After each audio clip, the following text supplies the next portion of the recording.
বর্ষায় যে কোনো সবজির চাষই একটা চ্যালেঞ্জিং বিষয়। তবে এই চ্যালেঞ্জিংয়ের মোকাবেলা করে সঠিকভাবে বীজ নির্বাচন করে যদি সঠিক পরিচর্যা করেন তাহলে কিন্তু ভালো লাভ পাবেন।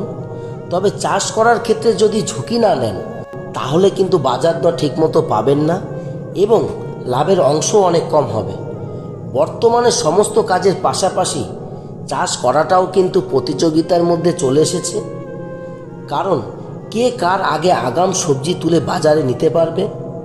কারণ আগাম যদি বাজারে নিতে পারেন তাহলে বাজার দরও ভালো পাবেন এবং ভালো লাভের মুখ দেখতে পারবেন। আপনারা যদি এই বর্ষায় একটু ঝুঁকি নিয়ে সবজি চাষ করেন তাহলে কিন্তু সর্বপ্রথম আপনাকে সঠিক বীজ নির্বাচন করতে হবে। আমি এই ভিডিওতে বর্ষায় 5টি সবজি চাষের কথা বলবো এবং বর্ষার সহনশীল ও রোগ প্রতিরোধী জাত নির্বাচন করেছি। পাশাপাশি কিভাবে পরিচর্যা করবেন বিস্তারিতভাবে ধাপে ধাপে আলোচনা করব এই ভিডিওতে। তার আগে আমার চ্যানেলটি সাবস্ক্রাইব করে পাশে থাকবেন। আমি অসীম। যারা ফেসবুক থেকে দেখছেন পেজটি অবশ্যই ফলো করে রাখবেন। চলুন শুরু করা যাক। এই ভিডিওতে আমি যে 5টি সবজি চাষের কথা বলবো সেগুলি হলো ধনেপাতা, ফুলকপি, বাঁধাকপি, পালং শাক এবং মূলো।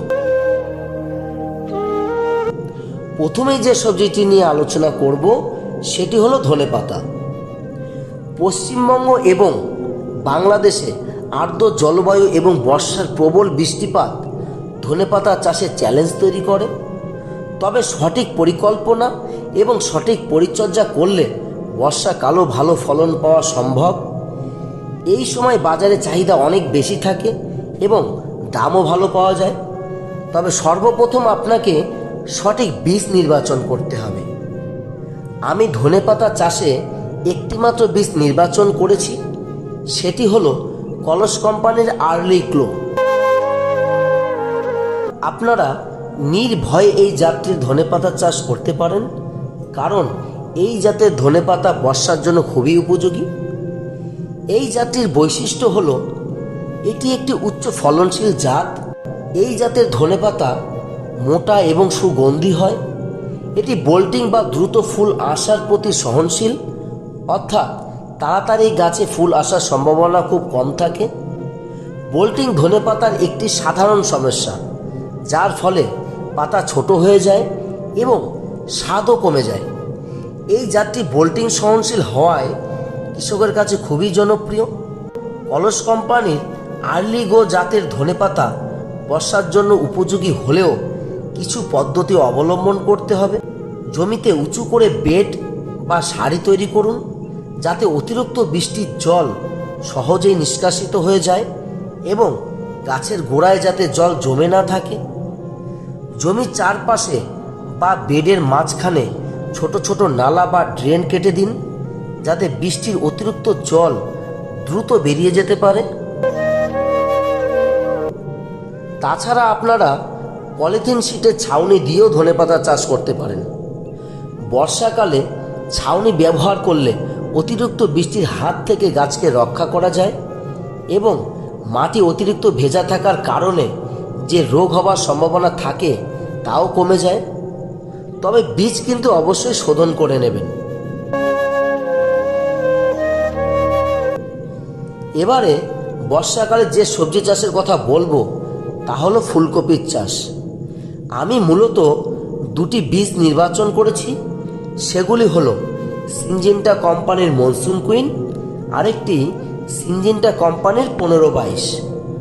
সিনজেন্টা কোম্পানির মনসুন কুইন একটি হাইব্রিড ফুলকপির জাত। এই জাতটি বর্ষা সহনশীল এবং রোগ প্রতিরোধী জাত, যার ফলে কৃষকদের কাছে খুবই জনপ্রিয়। এই মনসুন কুইন জাতের বৈশিষ্ট্য হলো চারা রোপণ থেকে বাজারে নিয়ে যেতে সময় লাগে 55 দিন। এই জাতের ফুলকপিগুলো পুরোপুরি সাদা হয় না, হালকা ক্রিম সাদা রঙের হয়। এর গড় ওজন 500 থেকে 700 গ্রামের মতো হয়। এই জাতটি আপনারা গ্রীষ্ম এবং বর্ষা উভয় সময় চাষ করতে পারেন। যদি গ্রীষ্মকালে চাষ করেন তাহলে ঘন ঘন সেচের প্রয়োজন হয়। আর যদি বর্ষাকালে চাষ করেন তাহলে উঁচু জমিতে করতে হবে এবং জল নিষ্কাশন ব্যবস্থা থাকতে হবে। উঁচু জমি বা অপেক্ষাকৃত ঢালু জমি নির্বাচন করা ভালো। বর্ষাকালে ফুলকপি চাষের জন্য উঁচু বেড তৈরি করতে হবে, এটি কিন্তু সবচেয়ে গুরুত্বপূর্ণ।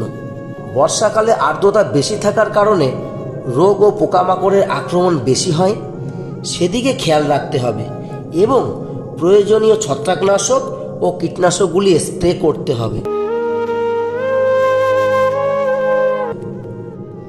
আরেকটি যে ফুলকপির জাত নির্বাচন করেছি সিনজিন্টা কোম্পানির 1522।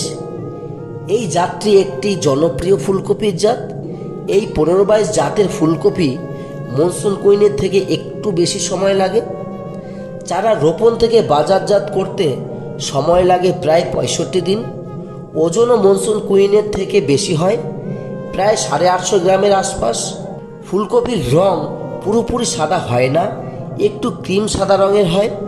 মনসুন কুইনের মতো 1522 জাতটিও বর্ষাকালে চাষের উপযোগী, তাই জমি তৈরি এবং পরিচর্যার পদ্ধতি অনেকটা একই রকম।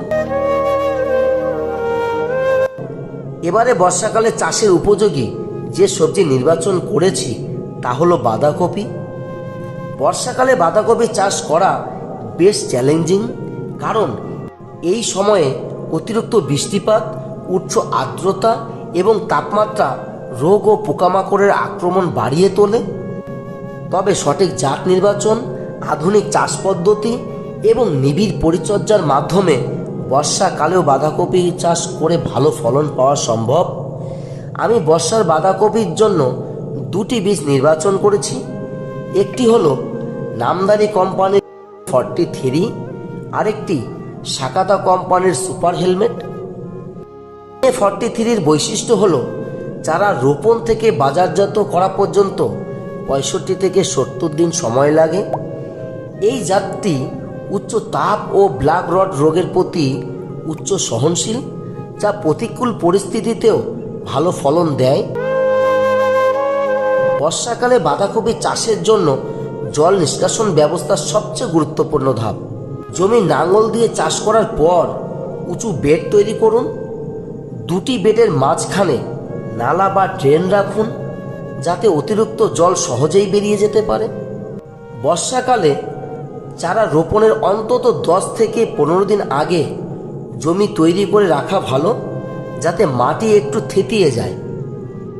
সঠিকভাবে জমি তৈরি করলে বর্ষাকালেও আপনি বাঁধাকপি চাষ করে ভালো ফলন পেতে পারেন। সাকাতা কোম্পানির সুপার হেলমেটের বৈশিষ্ট্য হলো এটি উচ্চ তাপমাত্রা ও বৃষ্টি সহনশীল।